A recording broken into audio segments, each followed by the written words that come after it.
Hola, buenos días a todos. Buenos días, Rafael. Hola, buenos días. Un fuerte abrazo. ¿Cómo está, hermana? Bien, gracias a Dios. Bueno, esperando también que todos ustedes se encuentren bien. Buenos días. Estamos a nuestro tercer día de ejercicios espirituales. Estuve leyendo lo que estaban escribiendo por el chat y me llena de mucha alegría poder experimentar en lo que iba leyendo una profunda experiencia de un Dios compasivo, de un Dios Padre, y bueno, creo que esa es la experiencia que cada uno va teniendo, ¿no?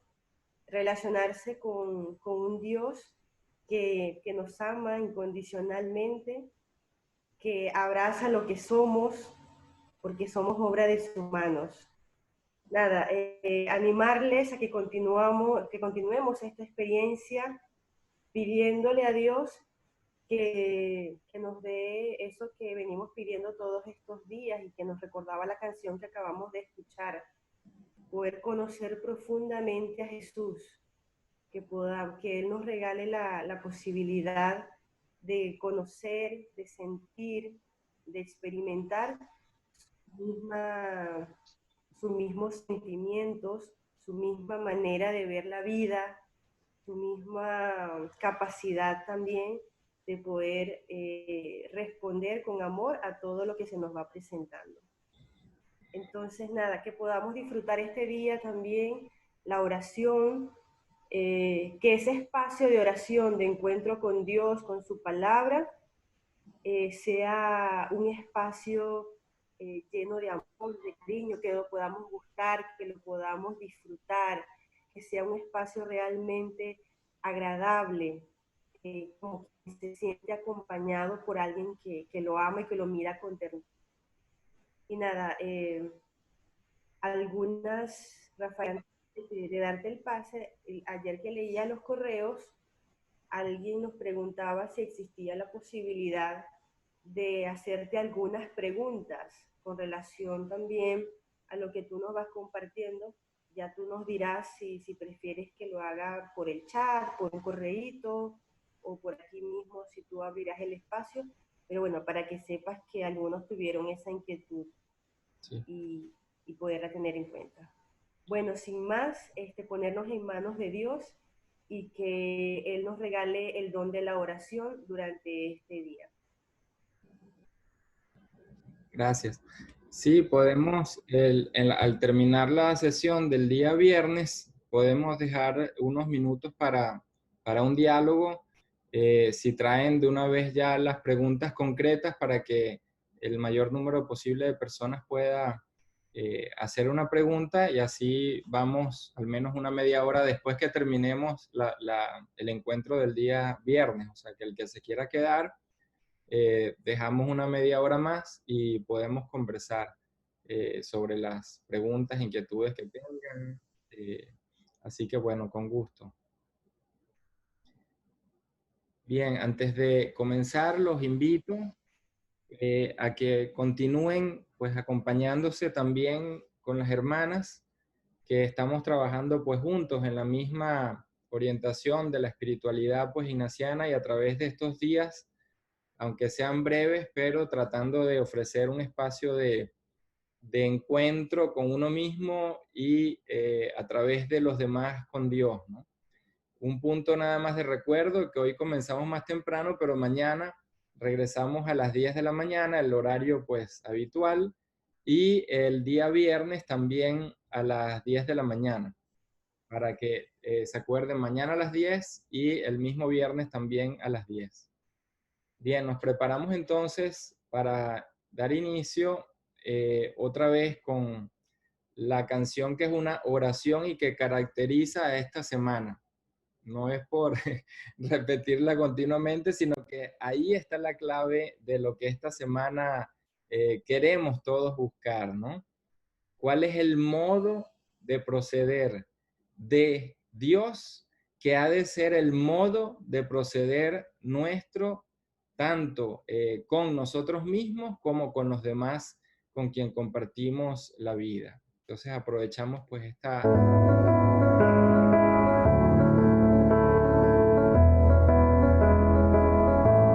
Jesús, al contemplar en tu vida el modo que tú tienes de tratar a los demás, me dejo interpelar por tu ternura. Tu forma de amar nos mueve a amar. Tu trato es como el agua cristalina que limpia y acompaña al caminar. Jesús, enséñame tu modo de hacer sentir al otro más humano, que tus pasos sean mis pasos, mi modo de proceder.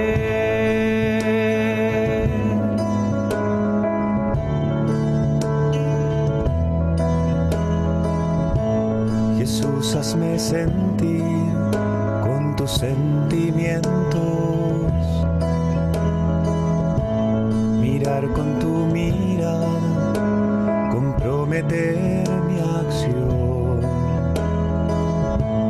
donarme hasta la muerte por el reino, defender la vida hasta la cruz, amar a cada uno como amigo y en la oscuridad llevar tu luz. Jesús, enséñame de hacer sentir al otro más humano, que tus pasos sean mis pasos, mi modo de proceder.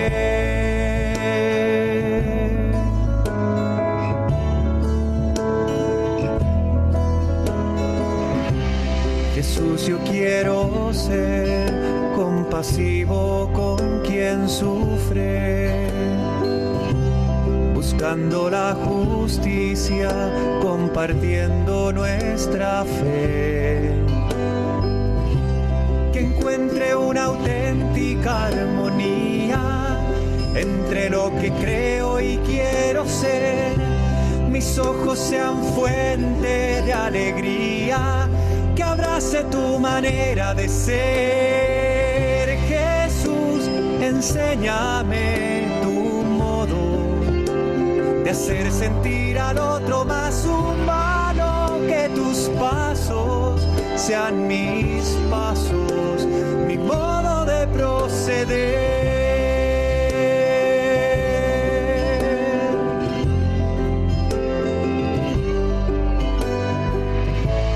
Quisiera conocerte, Jesús, tal como eres. Tu imagen sobre mí es lo que transformará mi corazón en uno como el tuyo, que sale de sí mismo para dar, capaz de amar al Padre y los hermanos, que va sirviendo al reino en libertad. Jesús, enséñame tu modo de hacer sentir al otro más humano, que tus pasos sean mis pasos, mi modo de proceder.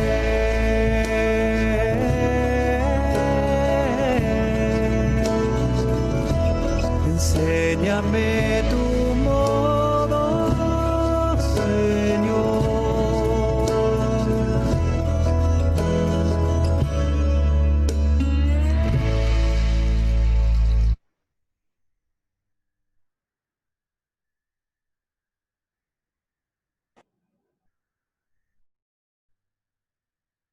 Bien. Si nuestro cristianismo, si nuestra vida cristiana no tiene sabor a evangelio, quiere decir que nos falta algo. Si tiene solo sabor a devociones, a repeticiones, si no ha calado con ese sabor a evangelio, algo nos falta que nos está aún quitando vida y por tanto evitando que podamos ver la historia personal de cada uno de una manera distinta. Por eso, en el modo de proceder, como cristianos, el centro de la vida tiene que ser la lectura de los evangelios que vamos realizando día a día. En el día de hoy, en el día tercero, pues vamos a tratar de reflexionar en esta frase que es bastante fuerte cuando realmente nos metemos en la lógica del evangelio. Descubrir lo esencial. ¿Cuántas cosas vamos cargando en la vida y olvidamos, ponemos a un lado eso que es esencial? Y si no tocamos eso esencial en nuestras vidas, tenemos el riesgo de llevar pues una experiencia cristiana sobrecargada de cosas que no tienen sentido al final y que tarde o temprano nos van asfixiando. Como hemos hecho en estos días, 4 son los puntos, ¿no?, que vamos a seguir. En un primer momento, como hemos dicho durante la semana, siempre el modo en el que estamos procediendo es a través del encuentro personal con los evangelios. Eso quiere decir que el punto de partida para una vida cristiana es este encuentro a través de los evangelios, a través de la escritura, y desde ahí entonces pasamos al segundo punto, como han venido haciendo, escogiendo 4 frases, palabras, a partir de algunos versículos de lo que han leído, para construir entonces, redactar una oración. Y de esa manera vamos dándole ese sabor a palabra, ese sabor a evangelio, a nuestra manera de conversar con Dios, y que la oración se convierta en una conversación, en un diálogo cotidiano. El tercer paso, pues, es la orientación para la reflexión y el discernimiento, es decir, los puntos que ofrecemos, no conferencias ni reflexiones, los puntos de discernimiento para que cada uno pueda hacer el proceso. Y el cuarto paso, pues, la redacción, como han venido haciendo y compartiendo, de esa oración a partir de la palabra. En mi proceso he escogido 4 puntos de meditación que me han permitido redactar esta oración, que será el motivo de discernimiento del día de hoy. No temo, porque ya me has redimido, ya me has redimido. Por eso quiero reencontrar lo esencial de esta vida, lo esencial, escuchar tu palabra y seguirte. A la luz de esta reflexión, vamos entonces a tomar algunos puntos de los 4 textos que nos puedan ayudar y como les he dicho antes, esto es en base a mi proceso, cada uno tiene que hacer el suyo respecto de los textos. Isaías nos da una clave hermosa que nos lleva a retomar una experiencia en la que todos hemos pasado, vivido, nos ha afectado y de alguna u otra manera representa un desafío y un reto. El temor, el miedo que paraliza y que no nos deja ver más allá de la coyuntura, del momento en el que nos encontramos y que puede representar una manera en la que pierdo vida, pierdo posibilidades de vivir la vida con ojos, con miradas, con oídos distintos y por tanto no me permite avanzar. El miedo entonces dice en el texto de Isaías que no he de temer, no dice que no me quite el miedo, nadie se puede quitar el miedo, lo que puedo hacer es generar una actitud que aún en el miedo sienta que ya he sido redimido. He sido redimido quiere decir que aquello que me ha causado esa parálisis, ese temor, ya ha sido asumido. Y asumido quiere decir que desde adentro Dios está actuando desde esa realidad interior mía y a partir de ahí tengo la habilitación, he sido habilitado para poder vivir aún cuando no pueda superar el miedo. ¿Por qué? Relación personal, y aquí está la clave de Isaías, te he llamado por tu nombre. Si la oración no es desde nuestro nombre, es decir, desde nuestra historia personal, cuando decimos el nombre de alguien es, hoy somos porque hemos vivido toda nuestra vida hasta el día de hoy con una serie de experiencias, situaciones, acontecimientos, sean unos que me han quitado vida o me han paralizado, sean otros que me han permitido avanzar, pero todos ellos interconectados es lo que han hecho que hoy yo pueda llamarme Rafael. Es decir, el nombre carga con la historia de vida. Si desde ese nombre no dialogo, no converso con Dios, esta experiencia, yo te he redimido, que Dios me ofrece, es a mi historia de vida. ¿Y por qué esta experiencia es la que habilita el no temer, la que hace posible que no tema?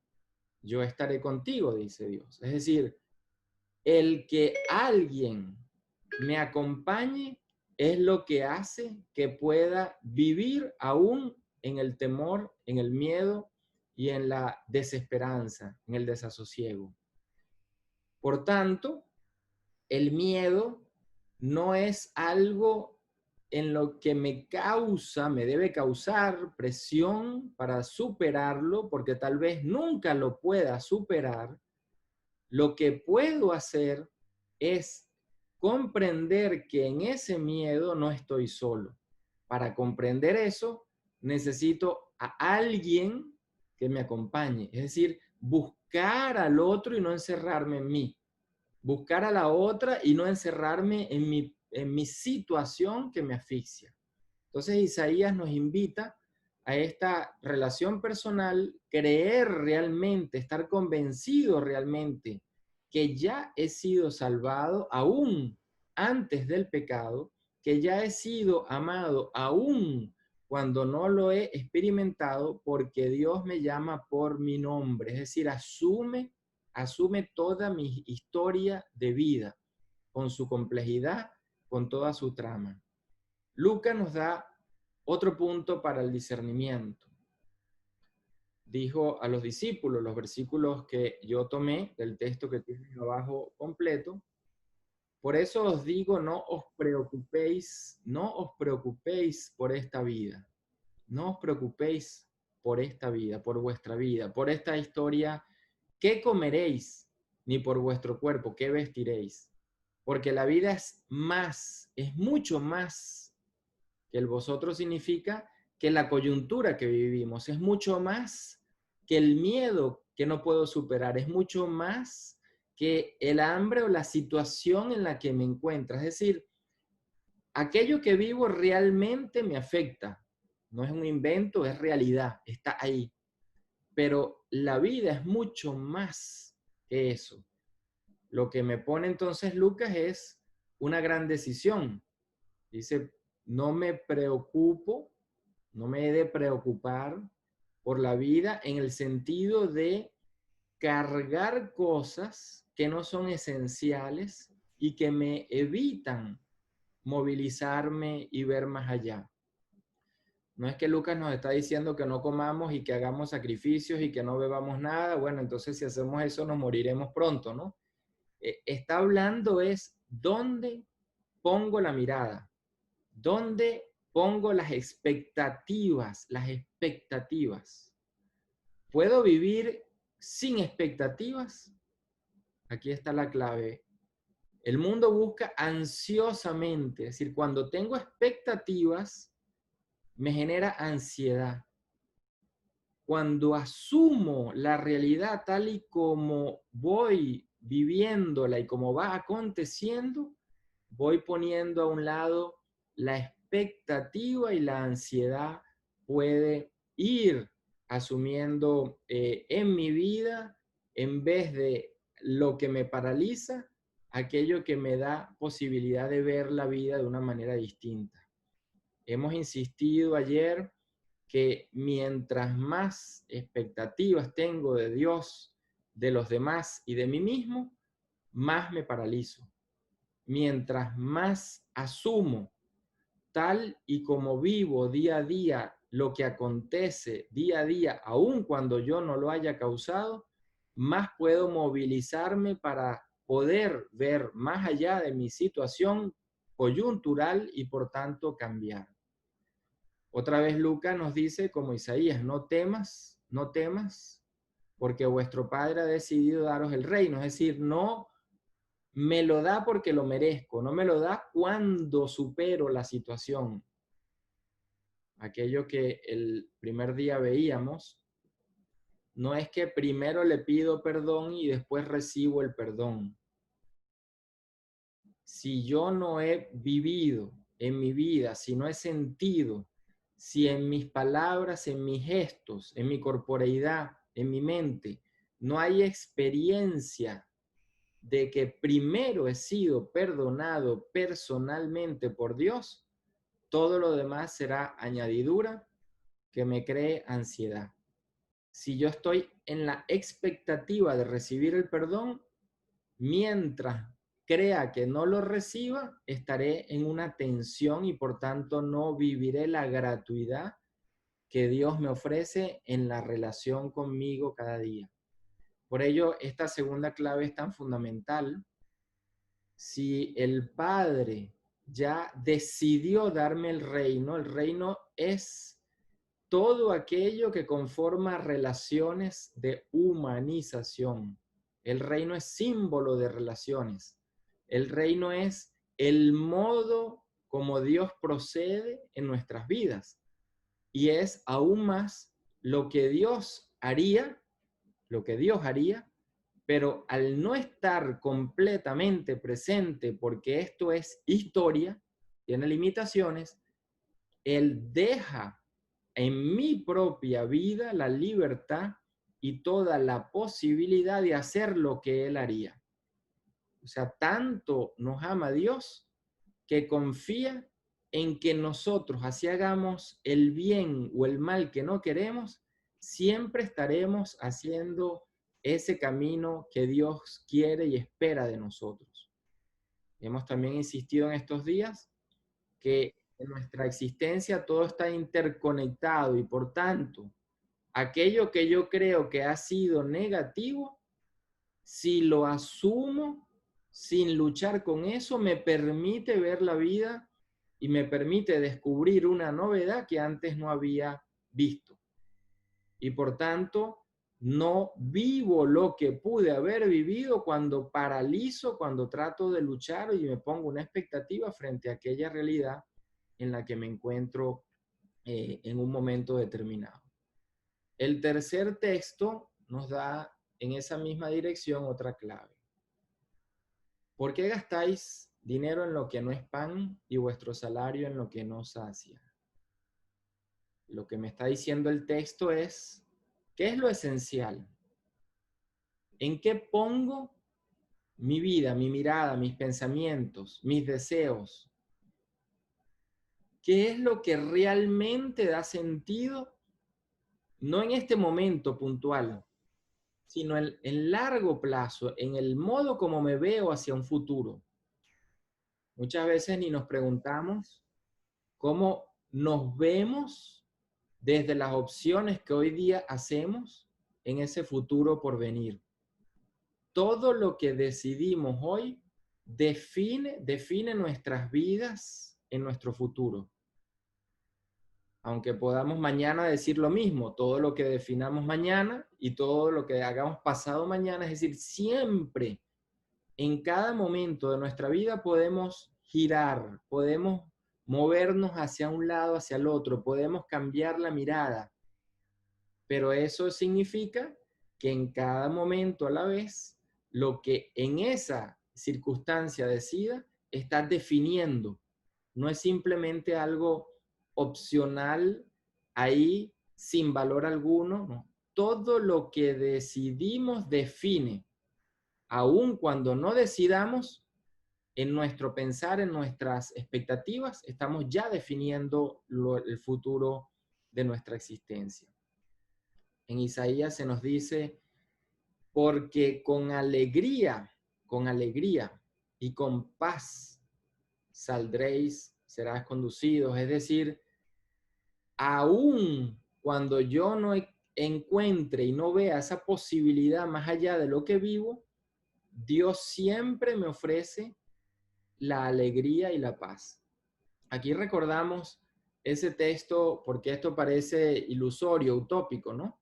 Pero el texto que veíamos ayer, el hijo que se va, regresa porque sabe que el padre siempre lo recibirá con alegría, como decía el texto.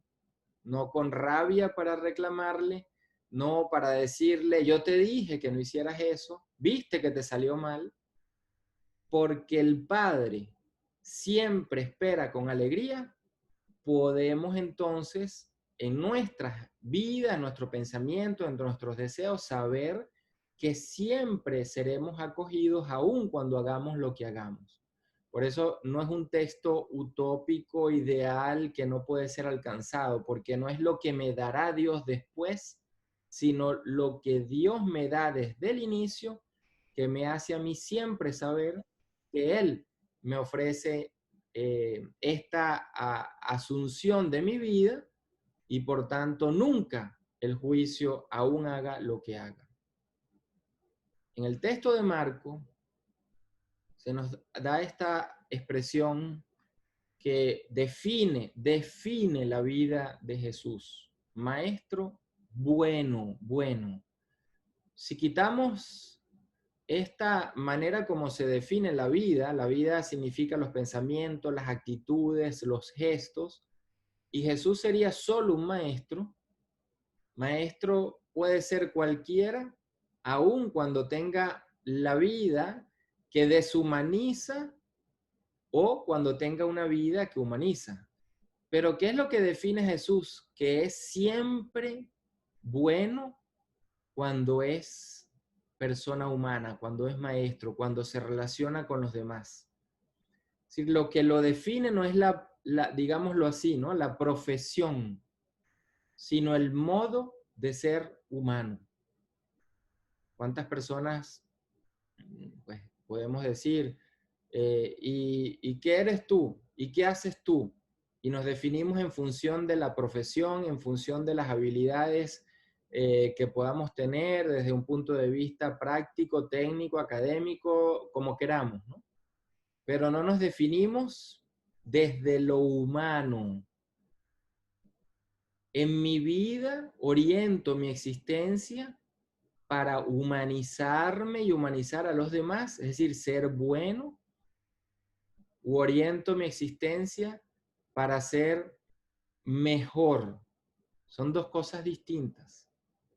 Yo puedo ser correcto sin ser bueno, pero no puedo ser bueno solamente siendo correcto, va mucho más allá. Entonces fíjense que la bondad, cuando define a Jesús, y a la vez la bondad con la que Jesús define a Dios, cuando Jesús llama a Dios Padre bueno y misericordioso, es el criterio que nos dice hacia dónde está lo esencial, hacia dónde debemos mirar.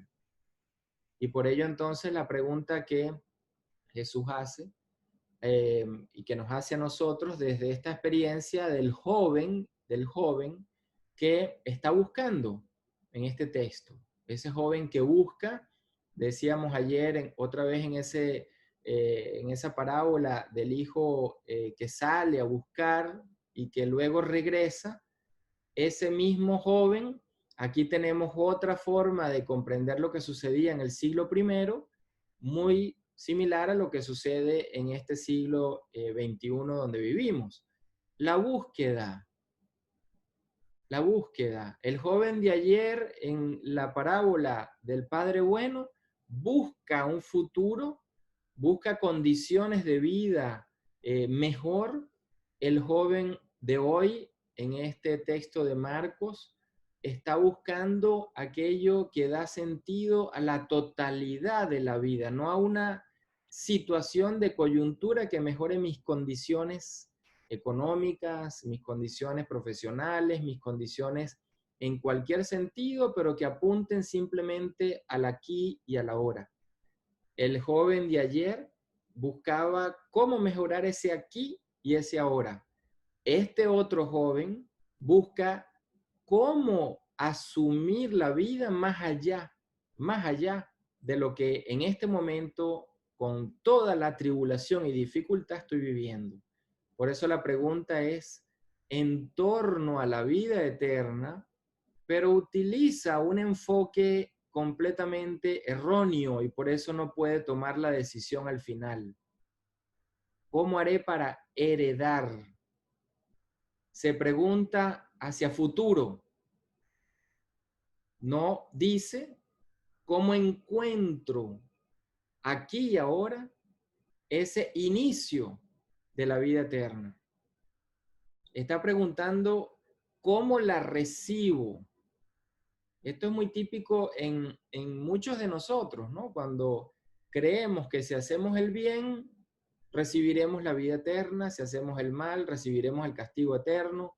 Siempre hacia futuro y nos quita entonces la posibilidad de vivir ya, de emprender ya un camino, de sentir ya la plenitud y posibilidades para poder levantarme y seguir caminando. No es qué haré para heredar, cómo encuentro en las personas que pasan por mi vida, en las personas con las que voy compartiendo mi vida, en las personas con las que me voy a encontrar, pero para eso tengo que salir a buscarlas, es decir, a realizar, a hacer amistades. Es aquí y ahora donde comienza entonces esa vida eterna. Por eso Jesús le dice, mirándolo, lo amó y le dijo, una cosa te falta. Ve y vende cuanto tienes y da a los pobres y tendrás tesoro en el cielo y ven y sígueme. ¿A dónde le invita Jesús a mirar? Aquí y ahora. ¿Dónde se inicia esa vida plena? Aquí y ahora. ¿Qué decisiones toma el joven o ha de tomar? Jesús le invita a tomar, ¿qué decisiones? Para que esa vida pueda encontrar esa plenitud. Ahí es donde está lo esencial. Cuando la decisión que tomamos toca lo esencial de nuestra existencia, comenzamos ya a ver a ese Dios presente, a esa historia que crece y a esa posibilidad de movilizarnos aun cuando no podamos superar el miedo y la parálisis. Por eso al final le dice, ven y sígueme.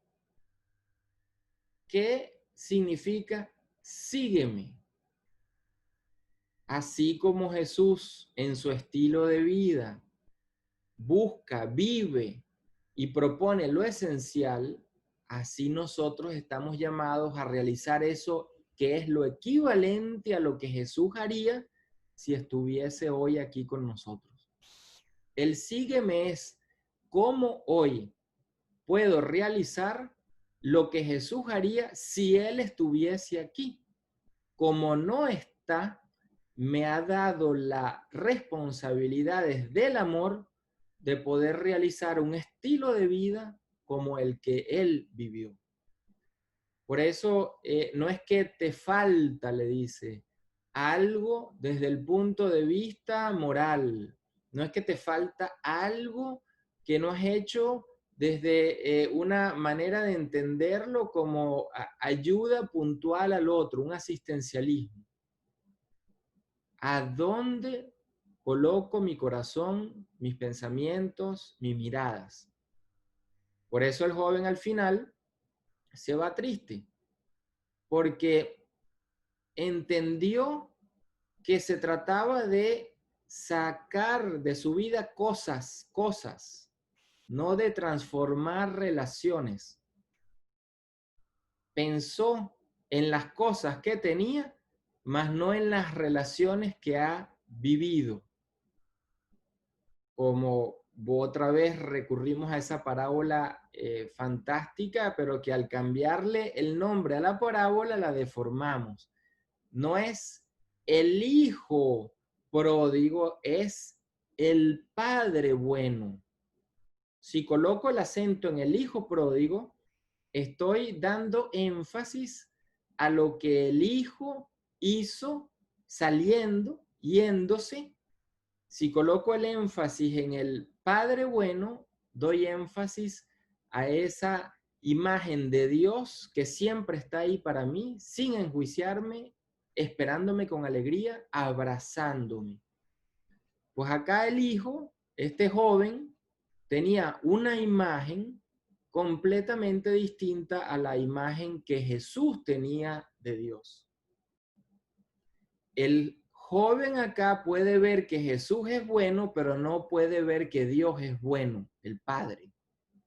Es decir, se dejó atraer por Jesús, pero no siguió la imagen que Jesús tenía de Dios. Ayer colocábamos otro ejemplo. ¿Cuál es nuestra imagen de Dios? La de Juan el Bautista, que invita al castigo, a que Dios venga y solucione todo, una visión apocalíptica, o la imagen de Jesús, la imagen que ofrece esa bondad para que me movilice, pero cuando y siempre y cuando yo ponga, y ahí es donde entra la expresión metanoia, conversión, cuando yo coloque la mirada, el discernimiento, los pensamientos, las oraciones en lo esencial, en lo esencial.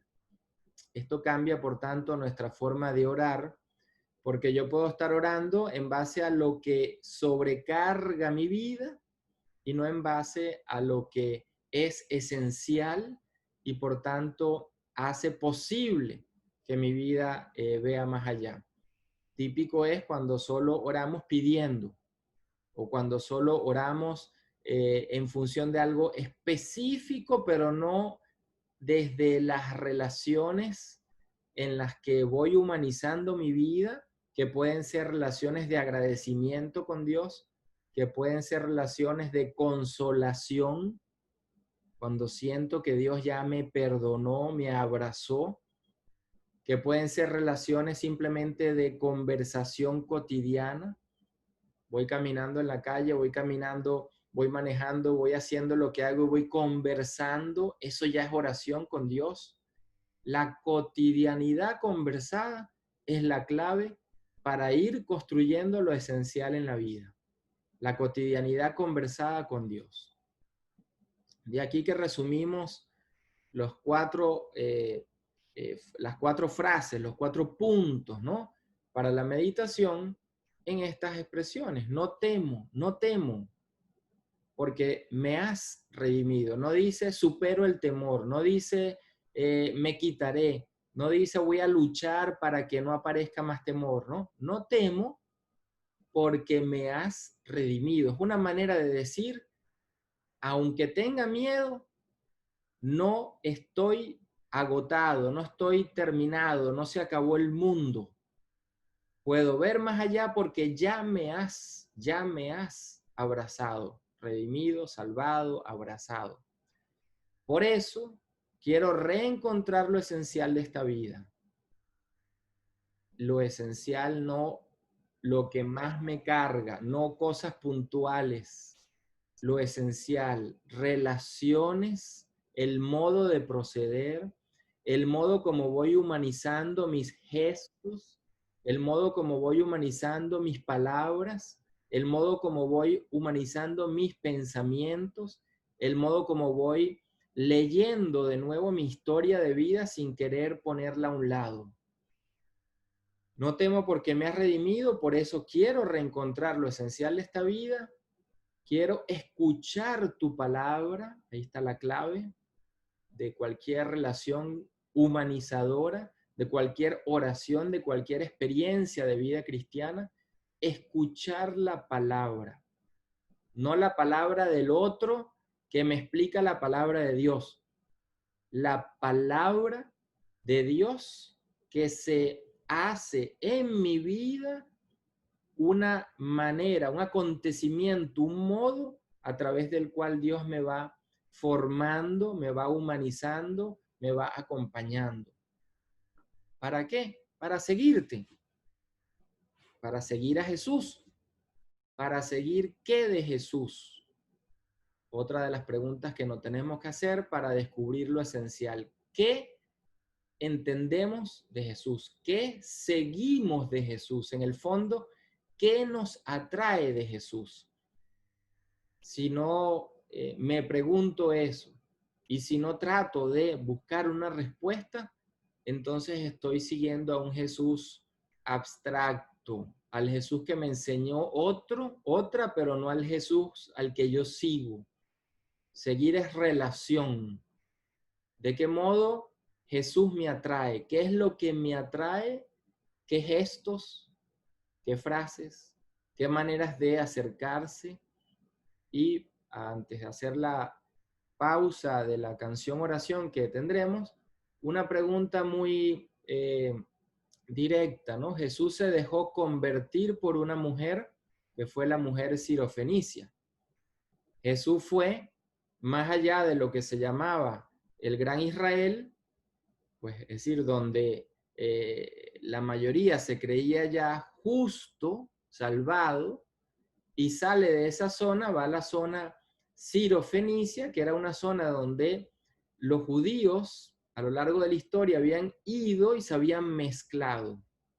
Y esta mujer, ustedes se acuerdan, es la que le pide las migajas debajo de la mesa. Jesús, que fue con una actitud de convertir a la mujer, y Jesús se convirtió, es decir, se dejó convertir por esa mujer. Jesús al final le dice, tú tienes más fe que todos nosotros en Israel. Es decir, que todos los discípulos y seguidores de Jesús, que todos aquellos que se sentían ya salvados por el Dios en su imagen que tenían, es decir, por el Dios del templo, que era lo que la mayoría creía, Jesús se deja convertir por una mujer, por otra persona. ¿Hasta qué punto nosotros podemos decir que la conversión, que el cambio, que la metanoia de nuestras maneras de ser, gestos, pensamientos, se realizan a partir de relaciones con los demás? A veces solo estamos en esa relación, Dios, ayúdame a cambiar, Dios, ayúdame a salir de esta situación, Dios, no quiero hacer así. Y Jesús no le pide la conversión a Dios. Se convierte porque otra persona, otro ser humano es capaz de tocar su propio corazón, el corazón de Jesús. Porque otro ser humano es capaz de poner a Jesús a pensar que pudo haber tenido una expectativa distinta y equivocada respecto de la persona, la sirofenicia, a la cual fue y le habló y se dirigió. De ahí que gastar la vida, como veremos en esta próxima canción, es el criterio. Gastar la vida es gastar la vida en las relaciones con los demás.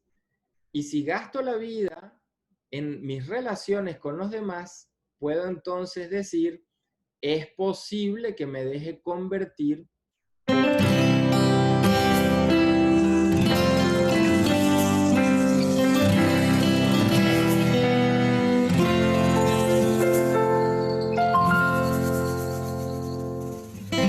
Señor Jesús, nos da miedo dar la vida, pero la vida tú nos la has dado para darla, no para economizar en estéril egoísmo. Gastar la vida es trabajar por otros, aunque nunca nos paguen ni un favor que no nos devolverán.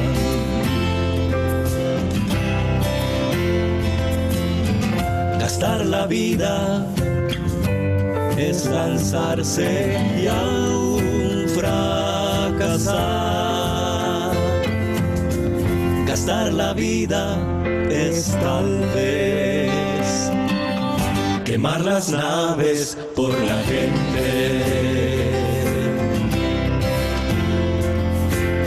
La vida nunca se da con protagonismo ni falsa teatralidad. Se da la vida con sencillez y sin publicidad, como agua del manantial. Y la madre que amamanta a su bebé, como suda el labrador. El futuro es un enigma, se funde en la niebla. Porque en la noche tú estás sin dormir, derramas miles de lágrimas sin dormir. Porque en la noche tú estás,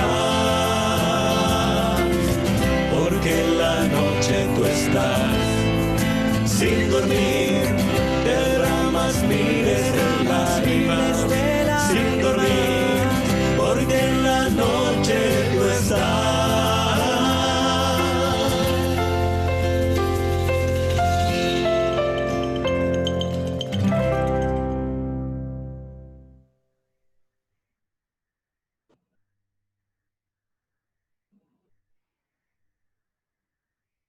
Bien, como dice esta hermosa oración a través de la canción, lo esencial es gastar la vida, no esperar si hay éxito o si no lo hay, no esperar si cambié o no cambié. Y si cada día gasto la vida eterna va aconteciendo. Es decir, que la pregunta, otra vez, que nos hacemos por lo esencial, no es una pregunta de lo que recibiré si condicionalmente hago bien. Hacer el bien, hacer lo correcto, no es lo mismo que ser bueno. La bondad es vivir esa cotidianidad desde relaciones que humanizan, porque abro mi existencia a la posibilidad de convertirme a la luz del otro, de que el otro y la otra me conviertan. Por eso fíjense que la clave de la conversión no es Dios que me cambia, es Dios que me espera siempre, y es el otro y la otra en el encuentro que tengo yo con ese otro y otra que me convierten, que me cambian. Una lógica completamente distinta a la que muchas veces oramos pidiendo la conversión cuando la conversión está ya ofrecida por Dios a través de los demás. En los 4 puntos, entonces, algunas reflexiones, preguntas que podemos dejar discerno en el primer texto, como hemos hecho en todos estos días, mi historia de vida. Es decir, si no parto de mi historia de vida, estamos pues hablando de una vida cristiana abstracta. Si nuestro cristianismo tiene sabor a evangelio, toca la historia de vida. Si nuestro cristianismo solo tiene sabor a devociones, a repeticiones, a misas desde el punto de vista ritual solamente y no como comunidad, es decir, mi historia de vida no está presente, mi cristianismo no tiene sentido, es intrascendente, no trasciende. Por tanto, el punto de partida siempre de hacer oración, de hacer meditación, de ver y leer la presencia de Dios y del otro y la otra en mi vida, es recordar, hacer memoria de mi historia de vida. ¿Cómo he vivido esos temores que, como decíamos el primer día, podemos identificar a lo largo de nuestra historia de vida, no en la coyuntura actual, sino en situaciones que han definido desde joven hasta el día de hoy, que han definido el modo como soy? ¿He sentido alguna diferencia cuando los experimento solo, sola, o cuando me acompaña alguien? En fin, ¿qué creo que es lo primero? ¿El énfasis, la lucha por superar ese temor, ese miedo? ¿O la experiencia de ser ya recibidos, salvados, liberados en esa manera como Dios, con alegría y sin condiciones, nos espera? La clave está en leer la vida desde la gratuidad, no desde las expectativas de hacer algo, de superar, de luchar, de no tener ya más ese sentimiento, esa situación. Solo cuando la asumo puede ser superada por sí misma. Es decir, en el acto de asumirla, la dejo ser. Cuando la dejo ser, se supera. Cuando quiero quitármela, cuando lucho, cuando genero expectativas, hasta tanto no supere esto, no voy a hacer lo otro. Eso me paraliza completamente. En el fondo, vivir la gratuidad es vivir la vida como va aconteciendo, no como yo quiera que acontezca, con todas sus situaciones y con todas sus complejidades. La vida es un entramado, no es blanca o es negra, es un entramado, es compleja. ¿Por qué? Porque todo se une en cada momento de nuestra existencia. No somos gavetas, no somos compartimentos, somos personas íntegras donde el pasado y el presente y el futuro quedan unidos en lo que vivimos aquí y ahora. Un segundo punto, entonces, si quiero reencontrar lo esencial, identifico actitudes. ¿Dónde me refugio cuando tengo miedo? ¿Qué pienso, qué digo, qué siento? Vivo con la presión que crean las expectativas y me propongo siempre a cambiar, a luchar. Vivo en función de lo que los demás creen que es ser cristiano, que es ser humano, que es ser bueno, o lo que voy construyendo desde el seguimiento de Jesús, desde ese sabor a evangelio que implica muchas veces tomar decisiones que definirán mi vida muy distinto a lo que pues, muchísimas otras personas definan la suya. Y por tanto, he tenido experiencia, esto que llama Ignacio, ¿no? La santa indiferencia. No se trata de una indiferencia como que no me importa. No significa eso. No significa tampoco que lo pongo a un lado. Como hemos venido insistiendo, precisamente eso es lo que no he de hacer. Es como logro el desapego aún sabiendo que no voy necesariamente a superar esa situación. ¿Cómo aprendo a convivir? ¿Cómo aprendo a encontrar en la tribulación, decíamos ayer? ¿Cómo aprendo a encontrar los pequeños momentos de paz, de esperanza, de serenidad que en el miedo puedo encontrar, que puedo vivir? Por eso no se trata de, ni lo podemos hacer, superar las cosas para siempre. Eso sería vivir en otro mundo. Se trata de encontrar que lo esencial son aquellas pequeñas cosas, esas semillas de mostaza que me permiten seguir caminando. Un momento de serenidad me puede levantar por días hasta que vuelva a caer. Un momento de paz me puede ayudar, así sea por horas, a vivir aún con miedo para poder seguir caminando. Esos granitos de mostaza, esos son los elementos esenciales a los que he de buscar. ¿Qué busco entonces realmente? ¿Qué busco realmente? ¿Qué quiero de mi vida? ¿Hacia dónde la oriento? ¿Y qué veo?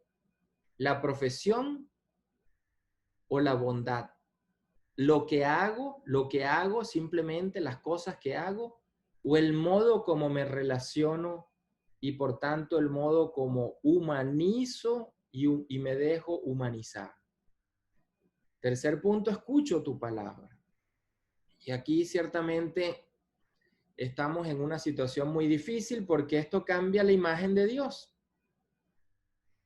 Si mi relación de vida cristiana se nutre y se hace desde la escucha o si se hace desde el oír.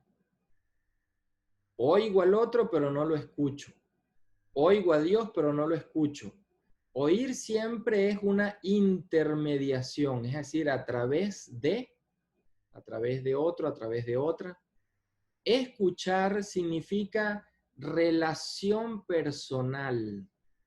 Y cuando decimos con la palabra, fíjense que colocamos acá la palabra con P mayúscula, las palabras con P minúscula, los gestos. Y aquí algo importante a tener en cuenta. La palabra con P mayúscula incluye a la Biblia y va más allá de la Biblia porque también son las palabras, la vida, los gestos, las historias de las otras personas que como a Jesús pueden convertirnos. Como la sirofenicia, Jesús escuchó en la historia de vida, en las palabras y en los gestos de esa mujer, escuchó la palabra de Dios que lo invitó a convertirse. Por tanto, cuando decimos escucha de la palabra, que es lo que le dijo Jesús a su madre y a sus hermanos cuando lo fueron a buscar, mi madre y mis hermanos, mi familia, son aquellos que escuchan la palabra, es decir, la escucha otra vez. Escucho la palabra con P mayúscula, es decir, escucho en la escritura, así como escucho en la vida los gestos de los otros, de las otras, solo escucho uno de los dos, es decir, la escucha entonces le falta algo. Escucha significa entonces ese Dios que en todo lo encuentro y no solo en apartados pequeños, en todo para precisamente amar y servir, en todo encuentro a Dios.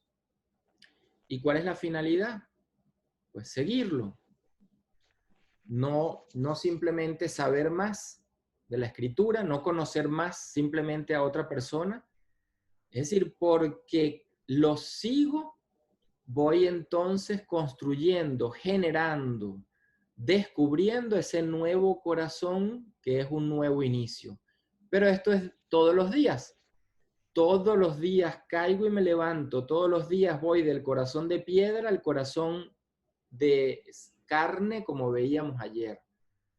Nunca es un paso definitivo. Es decir, que de repente paso de un corazón de piedra a un corazón de carne y ya me convertí, ya no vuelvo otra vez a cambiar. La cotidianidad de nuestra vida, en esa complejidad, en todo momento se va dando esa vida que pasa de un corazón de piedra a un corazón de carne, de un corazón de carne a un corazón de piedra. En ese movimiento es que me abro a la conversión. Jesús, después que trató a la sirofenicia y se dejó convertir, como sabemos, se encontró también con un centurión, y el centurión, en la época de Jesús, era como decir, en nuestra realidad actual, pues una persona agnóstica, para otros una persona atea. ¿Por qué? Porque no tenía las referencias religiosas que tenía un judío como Jesús. ¿Y qué hace en esa relación? ¿Qué sucede? Nuevamente, Jesús se deja convertir. Jesús se deja convertir por aquel que para la mayoría no tenía fe. Y termina diciendo al centurión lo mismo que a la sirofenicia. Encuentra más fe en él que en los que le siguen. Fíjense, dos momentos en la vida de Jesús, en tiempos distintos, la misma relación. El cambio siempre de un corazón cerrado a un corazón abierto, de un corazón de piedra a un corazón de carne. Cada día viviendo lo mismo, en ese descubrir lo esencial, voy entonces generando el cambio. De ahí pues, en mi proceso, resumí en estas 4 expresiones, pues, ¿no? Lo que de la escritura y de mi historia de vida voy leyendo en este momento. Dentro de unos días esto cambiará, dentro de unos meses volverá a cambiar, porque la escritura, cada vez que la leo, aún siendo el mismo texto, me debe decir algo nuevo. Si no encuentro novedad cada vez que leo el mismo texto, quiere decir que lo estoy leyendo no buscando lo esencial, sino desde lo que ya traigo como carga, desde lo que ya traigo en mi mente como formado. No temo entonces, porque ya me has redimido, no es que me vas a redimir en un futuro cuando me muera, ya me has redimido, ya me has abrazado, ya me has comunicado tu gracia, tu misericordia. Por eso quiero reencontrar lo esencial de esta vida, de esta vida en la que comienza la otra. Lo esencial es el signo de ese inicio de la vida eterna en esta vida. ¿Busco eso o busco lo que sobrecarga esta vida de cosas que no son esenciales? ¿Oro por lo esencial? ¿Oro por lo que me da más y me carga de más cosas? Por eso escucho entonces tu palabra para encontrar lo esencial. Escucho tu palabra en la escritura, tu palabra en las palabras de las otras personas, en los gestos de las otras personas, porque quiero seguirte, es decir, quiero proceder del modo como tú procedes. Así como Dios procede con Jesús y con nosotros de un modo, quiero entonces yo proceder como Jesús y con los demás del mismo modo como Dios procede. En este pues contexto, creo que todos y todas estamos llamados como elemento fundamental a dejarnos cada día convertir. No a pedir conversión, que es muy distinto. No es Dios quien nos cambia porque le pida. Es la apertura cuando soy capaz de escuchar a Dios a través de los demás, y en esa apertura convierto mi existencia, metanoia, cambio mi mentalidad y veo la vida y al otro y a la otra distinto. Y soy capaz de decir, tienes más fe de todo lo que yo creía, de todo lo que yo tengo, de todo lo que yo en mi referente religioso creía. Por tanto, la pregunta de lo esencial nos marca pues un horizonte que en el fondo o definimos nuestra vida desde esa pregunta en base a la respuesta que le demos, o seguiremos viviendo con cargas cotidianas que queremos superar porque creemos que ahí está lo esencial cuando ahí no está. Culminamos pues con esta oración canción en la que ponemos todo nuevamente en manos de ese Dios que ya nos abrazó, que ya nos recibió y que nos espera con alegría.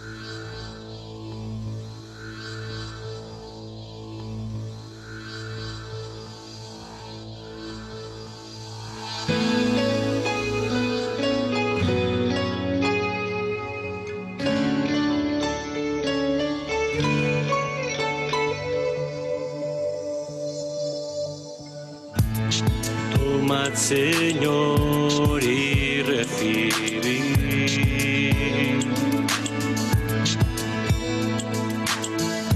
toda mi libertad, mi memoria, mi entendimiento y toda mi voluntad.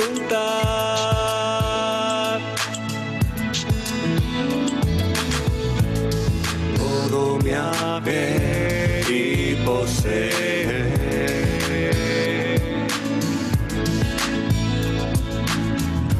Vos me lo disteis, a vos, Señor, lo torno.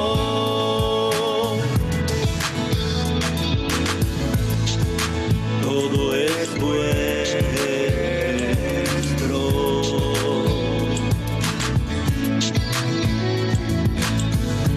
Disponed a toda vuestra voluntad.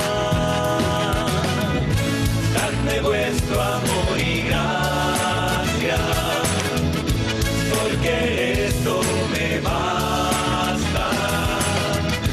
Dadme vuestro amor y gracia, porque esto me basta. Dadme vuestro amor y gracia, porque esto me basta.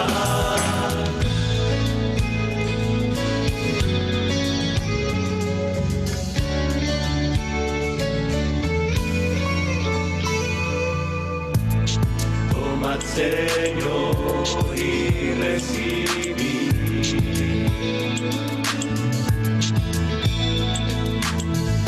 toda mi libertad,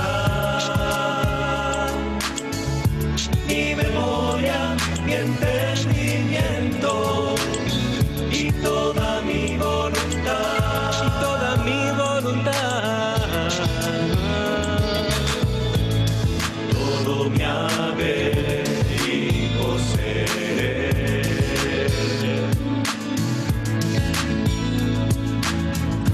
Vos me lo disteis, a vos, Señor, lo torno.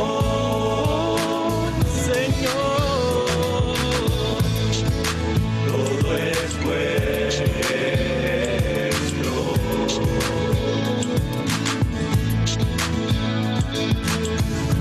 Disponed a toda vuestra voluntad. Dadme vuestro amor y gracia, porque esto me basta. Dadme vuestro amor y gracia,